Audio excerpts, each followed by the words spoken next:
Hey y'all, it is 7th grade science again. Get my right book here. And this is 11.2. Now 11.2 is kind of broken down here. We'll just go over like a couple pages and then a couple more pages and that kind of thing. Now this is probably the most complex stuff that you've talked about in science so far. We've talked about the cell a little bit before, but this is talking about genetics, and the best thing for you to make sure that you understand it is read it first before you even hear. Or you can watch this and then read it and then watch it again. I don't know, whatever works for you. But then also, I'm going to try to figure out how to plug in some other videos that I normally would show you in class. And then also, it's lesson 138 and 139 in the Abeka Pro Teach that your parents have gotten. And that's really easy, and that is a teacher giving a full lesson as well. And she gives you some other interesting things that I think might help. Sometimes it's just a person saying something a little bit different that makes it kind of click. But also, you can look up genetics for kids on YouTube. Make sure your parents know about that and you have them, check with you on that first. Check with them on that first. And you could look up replication, transcription, translation. That's the other one. That you can have them look up that for kids or whatever. And like I said, I'll try to kind of get some over here so then you can kind of watch some of those and it'll help you to really grasp it. Don't worry, we'll still review if and when we ever get back. And so, anyways, 11.2. So, we're going to start talking about genetics and heredity. So, heredity is just the transmission of characteristics. Sorry. From parents to offspring. You're the offspring, the children. And so, some of you look exactly like your mom. Some of you look like your dad, or maybe you have your mom's eyes, or your dad's nose, or your mom's mouth, whatever. Give it back. No, sorry. Anyway, that's called heredity. And so these characteristics are sent through your genetics or your genes. That's the units of heredity. That are transmitted, and that's of course from when you were just starting off as 2 cells, and then 4, and then 8, and then 16, and so on and so forth.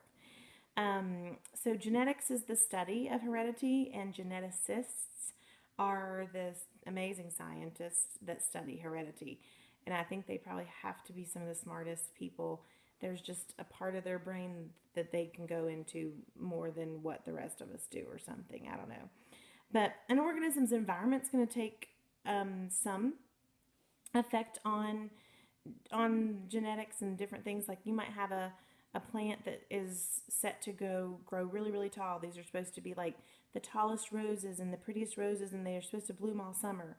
But if you let fungus and disease get into your roses, or you forget to water them, or they're not in enough sunshine, because the roses love sunshine, then you're not going to have the tallest, best blooming roses. So some of those outside factors are going to take and you have to take those into consideration as well. Where the cells become different, like we talked about, you start off as 2 cells, and we'll talk about that in a little bit, and then 2, 4, 8, and so on and so forth. Well, as you became other cells, some cells had to differentiate, and they had to go into, some of them turned into nerve cells, some of them turned into blood cells, some of them turned into skin cells, and so on and so forth. And so, but all of that started from 2 cells, and that's pretty amazing. So God designed all organisms to be able to reproduce after their own kind.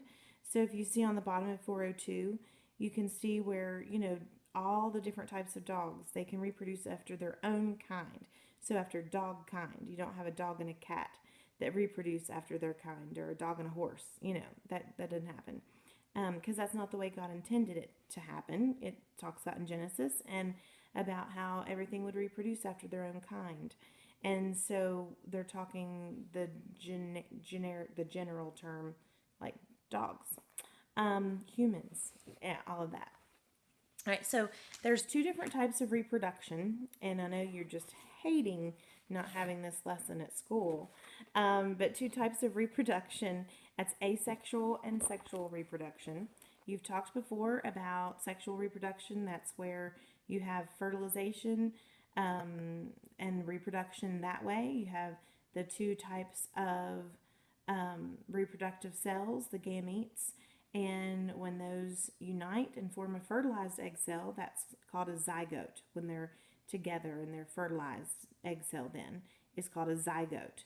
And then you have another type, which is weird probably for you to think of this, but it's asexual reproduction, which A usually means not.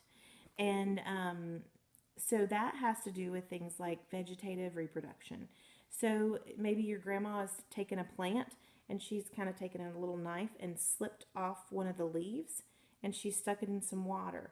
Well, you stick it in some water and a few days later you see roots starting to grow out from that little leaf. And she takes that and they call it a start. She's like, "Can you get me a start from that plant?" And my grandma used to do that for us all the time. And she would do it for people. She had plants. My grandma had the best plants ever. She had a whole breezeway, is what we called it. And she had plants everywhere. And people would come in and admire her plants. And they would always say, "Can I have a start from that plant?" And she'd go down there and cut off a little piece and put it in some water and send it home with them. And they would later on get a plant from that. And so there was no union of gametes or anything like that. That's just the cell division and how that works. But in both of them, the offspring is going to have the same genetic information as the parent. There's all different kinds of those.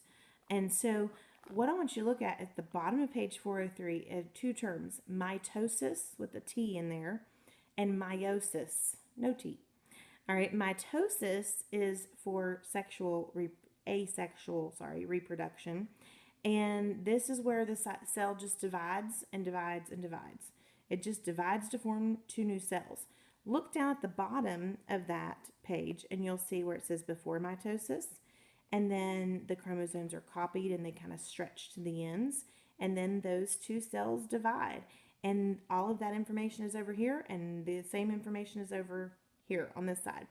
And so that's just mitosis, where they have basically formed two daughter cells, and that's going to occur with the asexual. Then you have the sexual reproduction, and this is meiosis, and the chromosomes are copied just like mitosis, but meiosis involves two separate cell divisions of each gene. All right, so you can see, and it really helps you to look at the bottom of this page and study it to really kind of understand and grasp what they're talking about here. And that will help you to be able to see it. But it would occur with sexual reproduction there. I know that's kind of a short lesson, but I want you to kind of look at some other things on your own. Look up meiosis and mitosis for kids and things like that, and that will really help you. Make sure you put in there for kids, because in college biology, microbiology, this is what they study as well, but it's like it's really complicated. So we want you just to have a basic understanding of mitosis and meiosis.